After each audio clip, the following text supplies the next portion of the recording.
Salam damai sejahtera buat kita semuanya. Kembali kita mau membahas Ustadz Yahya Waloni yang semasa hidupnya dalam ceramah selain menghina ketuhanan Yesus, juga pernah mengucapkan kata-kata yang menghujat Roh Kudus. Sebelum kita setel video tentang itu, yaitu ada dua video yang berlainan di mana Ustadz Yahya Waloni ini pernah mengucapkan kata-kata hujat kepada Roh Kudus. Yang dulunya beliau ini adalah seorang yang percaya kepada Yesus, tetapi akhirnya berbalik 180 derajat dan menjadi murtad, yaitu jadi mualaf sampai meninggalnya. Hari Jumat tanggal 6 Juni 2025 lalu.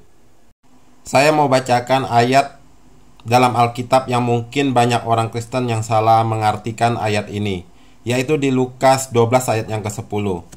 Setiap orang yang mengatakan sesuatu melawan anak manusia, ia akan diampuni. Tetapi barang siapa menghujat Roh Kudus, ia tidak akan diampuni. Juga di Markus 3 ayat 28-29. Aku berkata kepadamu, ini perkataan Tuhan Yesus ya, sesungguhnya semua dosa dan hujat anak-anak manusia akan diampuni. Ya, semua hujat yang mereka ucapkan. Tetapi apabila seorang menghujat Roh Kudus, ia tidak mendapat ampun selama-lamanya, melainkan bersalah karena berbuat dosa kekal. Sekarang kita setel dua video dari ceramahnya Ustadz Yahya Waloni yang menghujat Roh Kudus. Saya dan istri anak begitu lahir di kalangan Kristen langsung dibaptis. Pendeta panggil ke depan ayah ibu saya, kami baptis engkau Yopi Yahya Waloni dengan nama Bapa, Anak dan Roh Kudus. Roh Kudus. Kami baptis engkau Yopi Yahya Waloni dengan nama Bapa, Anak dan Roh Kudus. Roh Kudus. Daripada ente di dalam lompat sana lompat sini sampai kemasukan. Kenapa? Kepenuhan Roh Kudus Roh Kudus. Kenapa? Kepenuhan Roh Kudus Roh Kudus. Ini adalah perkataan yang sangat menghujat sekali ya. Roh Kudus disebutnya Roh Kudis. Kalau kudis itu kan semacam penyakit, kurap, kudis gitu kan. Kalau dulu saya ingat waktu anjing di kampung itu, kalau penyakitnya budukan gitu, kurap, borok-borok itu sebutnya kayak gitu ya, kudis gitu ya. Jadi sesuatu yang jorok, yang menjijikkan gitu. Jadi Roh Kudus yang roh suci, roh dari Allah itu diumpamakan seperti yang menjijikkan, yang jorok, yang bau busuk. Mungkin ada orang Kristen yang berpikir bahwa jika mengucapkan kata-kata yang menghujat Roh Kudus seperti Ustadz Yahya Waloni ini bisa langsung mati. Apakah demikian? Ternyata tidak demikian pemahamannya, karena Ustadz Yahya Waloni ini sudah mengucapkan kata-kata hujat itu beberapa tahun yang lalu. Dan itu kejadiannya sudah agak lama. Dan itu juga diucapkan lebih dari satu kali. Jika memang menghujat Roh Kudus tidak diampuni dan langsung mati, semestinya waktu menghujat pertama itu langsung jatuh dan langsung mati. Karena disebut tidak terampuni orang yang menghujat Roh Kudus. Tapi sebenarnya pemahamannya tidaklah demikian. Apa itu menghujat Roh Kudus? Menghujat Roh Kudus adalah keputusan hidup kita yang tidak mau percaya kepada Tuhan, kepada Tuhan Yesus yang telah mati dan menebus dosa manusia dengan pengorbanan darahnya. Tetapi bukan orang yang tidak percaya dan tidak mau menerima Tuhan Yesus sebagai Tuhan dan Juru Selamatnya saja yang disebut menghujat Roh Kudus. Tetapi bagi mereka yang telah percaya pun, jika dalam hidupnya melakukan dosa terus-menerus sampai meninggalnya, tidak mau bertobat, itu pun disebut menghujat Roh Kudus. Karena Roh Kudus itu diutus oleh Tuhan Yesus untuk menginsapkan dunia akan dosa, akan penghukuman, akan pelanggaran. Kita baca di Yohanes 16 ayat 7-15. Namun benar yang kukatakan ini kepadamu, ini adalah perkataan Tuhan Yesus, adalah lebih berguna bagi kamu jika aku pergi. Sebab jikalau aku tidak pergi, penghibur itu tidak akan datang kepadamu, yaitu Roh Kudus. Tetapi jikalau aku pergi, aku akan mengutus dia kepadamu.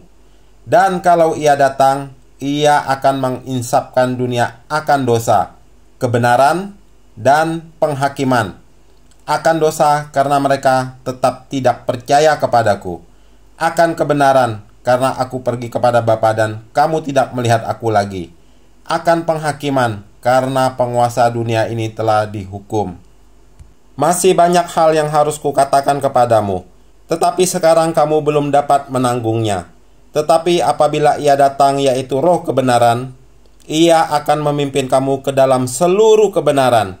Sebab ia tidak akan berkata-kata dari dirinya sendiri, tetapi segala sesuatu yang didengarnya itulah yang akan dikatakannya. Dan ia akan memberitakan kepadamu hal-hal yang akan datang. Ia akan memuliakan aku, sebab ia akan memberitakan kepadamu apa yang diterimanya daripadaku. Segala sesuatu yang Bapa punya adalah aku punya. Sebab itu aku berkata, ia akan memberitakan kepadamu apa yang diterimanya daripadaku. Jadi Roh Kudus diutus oleh Tuhan Yesus setelah Tuhan Yesus naik ke sorga, setelah bangkit dari kematian dan naik ke sorga. Itu adalah untuk menegur semua umat manusia di muka bumi ini. Disebut di ayat yang tadi, dan kalau ia datang, ia akan menginsapkan dunia akan dosa, kebenaran, dan penghakiman. Jadi tergantung orang mau membukakan hatinya apa tidak untuk menerima kebenaran Roh Kudus. Roh Kudus akan selalu mengingatkan mereka akan kehidupan setelah kematian, dan siapa itu yang harus dipercaya sebagai Tuhan dan Juru Selamatnya setelah kematian nanti, yang akan bisa menyelamatkan dia, yang bisa membawa dia ke jalan menuju keselamatan kekal. Hanya jawabannya adalah Yesus, karena Yesus pernah berkata, akulah jalan kebenaran dan hidup. Tidak seorang pun yang bisa datang kepada Bapa kalau tidak melalui aku. Roh Kudus juga akan selalu menginsapkan orang-orang yang telah percaya kepada Tuhan Yesus akan dosa, akan kesalahan yang mungkin dia perbuat. Roh Kudus akan mengingatkan dia. Jika ia cepat sadar, mengambil keputusan untuk bertobat dan berubah, maka dia akan tetap berjalan di jalan yang benar, di jalannya Tuhan. Tetapi jika dia mengeraskan hati, tidak menggubris teguran dari Roh Kudus sampai dia mati nanti, maka itu adalah termasuk menghujat Roh Kudus, karena dia tidak memberikan dirinya mentaati tuntunan Roh Kudus. Mungkin dari jinanya, dari mencuri, dari berdusta, atau dari iri hati, atau dari apapun. Tapi ingat, jika menghujat Roh Kudus bukan berarti tidak bisa langsung mati. Karena kita ingat di Matius 28 ayat 17, Tuhan Yesus berkata, ketika melihat dia, mereka menyembahnya, tetapi beberapa orang ragu-ragu. Yesus mendekati mereka dan berkata, kepadaku telah diberikan segala kuasa di sorga dan di bumi. Ingat Raja Herodes yang berpidato di Kisah Para Rasul 12 ayat 21-23. Dan pada suatu hari yang ditentukan, Herodes mengenakan pakaian kerajaan, lalu duduk di atas tahta dan berpidato kepada mereka. Dan rakyatnya bersorak membalasnya, ini suara Allah dan bukan suara manusia. Dan seketika itu juga ia ditampar malaikat Tuhan karena ia tidak memberi hormat kepada Allah. Ia mati dimakan cacing-cacing. Ingat cerita Ananias dan Safira yang menjual sebidang tanahnya, tetapi yang tidak menyetor seluruh hasil penjualannya, tapi menahannya sebagian. Dan apa disebut? Engkau mendustai Roh Kudus dan menahan sebagian dari hasil penjualan tanah itu, karena mereka sudah sepakat untuk memberi semua hasil penjualan itu untuk pelayanan, untuk kebersamaan hidup para jemaat. Dan mereka berdua mati seketika itu juga, hari itu juga. Jadi itu adalah keputusan di tangan Tuhan. Seperti Ustadz Yahya Waloni ini kan, yang menghujat Roh Kudus disebutnya Roh Kudis, tetapi dia tidak mati seketika itu, tapi bertahun-tahun kemudian. Dan itulah disebut menghujat Roh Kudus sampai matinya tidak mau bertobat, tidak mau percaya kepada Tuhan Yesus. Itu pun disebut menghujat Roh Kudus. Roh Kudus diutus ke dalam dunia oleh Tuhan Yesus untuk menginsafkan dunia akan dosa, kebenaran, dan penghakiman. Itu sama dengan waktu pencurahan Roh Kudus, yaitu pada waktu Pentakosta murid-murid menerima pencurahan Roh Kudus. Roh Kudus memberikan mereka bahasa-bahasa baru. Mereka berkata-kata dalam bahasa-bahasa yang bangsa-bangsa seluruh dunia itu berkumpul dari bahasa manapun yang bisa mendengar tentang keselamatan di dalam Tuhan, yaitu di Kisah Para Rasul 2 ayat 4 sampai ayat yang ke-11. Maka penuhlah mereka dengan Roh Kudus, lalu mereka mulai berkata-kata dalam bahasa-bahasa lain, seperti yang diberikan oleh Roh itu kepada mereka untuk mengatakannya. Waktu itu di Yerusalem diam orang-orang Yahudi yang saleh dari segala bangsa di bawah kolong langit. Ketika turun bunyi itu, berkerumunlah orang banyak. Mereka bingung karena mereka masing-masing mendengar rasul-rasul itu berkata-kata dalam bahasa mereka sendiri. Mereka semua tercengang-cengang dan heran, lalu berkata, "Bukankah mereka semua yang berkata-kata itu orang Galilea? Bagaimana mungkin kita masing-masing mendengar mereka berkata-kata dalam bahasa kita sendiri, yaitu bahasa yang kita pakai di negeri asal kita? Kita orang Partia, Media, Elam, penduduk Mesopotamia, Yudea dan Kapadokia, Pontus dan Asia, Frigia dan Pamfilia, Mesir dan daerah-daerah Libya yang berdekatan dengan Kirene, pendatang-pendatang dari Roma, baik orang Yahudi maupun penganut agama Yahudi, orang Kreta dan orang Arab. Kita mendengar mereka berkata-kata dalam bahasa kita sendiri tentang perbuatan-perbuatan besar yang dilakukan Allah." Itulah peran Roh Kudus.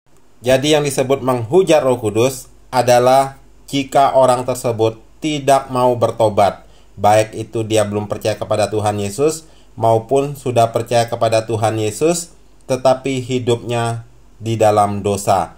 Dan Roh Kudus selalu membimbing, menegur, menasihati. Tapi jika dia mengeraskan hatinya sampai ajal, maka itulah disebut menghujat Roh Kudus. Dosanya tidak diampuni karena dia masih berdosa, berbuat salah, berbuat dosa yang dia sendiri tidak mau bertobat. Begitupun mereka yang di luar Tuhan Yesus, yang tidak mau menerima Tuhan Yesus sebagai Tuhan dan Juru Selamatnya, sampai ajalnya tetap tidak mau percaya. Itulah disebut menghujat Roh Kudus. Karena Roh Kudus diutus oleh Tuhan Yesus untuk menginsafkan seluruh dunia, bukan hanya kepada orang yang percaya kepada Tuhan Yesus saja, tapi kepada seluruh umat manusia. Asal orang itu jangan mengeraskan hatinya. Jika membuka hati dan mau percaya, menerima kebenaran itu dan hidup di dalamnya sampai ajal, maka dia akan selamat. Tapi jika dia menolak percaya kepada Tuhan Yesus, maupun yang sudah percaya kepada Tuhan Yesus, tapi hidupnya masih di dalam dosa, tidak mau bertobat dari dosa-dosanya, maka itu disebut menghujat Roh Kudus. Dosanya tidak akan diampuni di kehidupan kekal nanti. Jadi mengapa Ustadz Yahya Waloni tidak langsung mati waktu menghujat Roh Kudus dengan menyebutnya Roh Kudis? Jawabannya ada di 2 Petrus 3 ayat 9. Tuhan tidak lalai menepati janjinya, sekalipun ada orang yang menganggapnya sebagai kelalaian. Tetapi ia sabar terhadap kamu, karena ia menghendaki supaya jangan ada yang binasa, melainkan supaya semua orang berbalik dan bertobat. Itulah jawabannya. Tuhan Yesus Maha Pengasih dan Maha Penyayang, supaya semua orang bisa percaya kepadanya, mengenal Dia, dan beroleh keselamatan. Roh Kudus akan menyertai kita selalu, senantiasa memberi kita teguran, memberi kita nasihat, memberi kita penghiburan, dan supaya kita bisa hidup di dalamnya. Tuhan Yesus memberkati kita semua. Amin.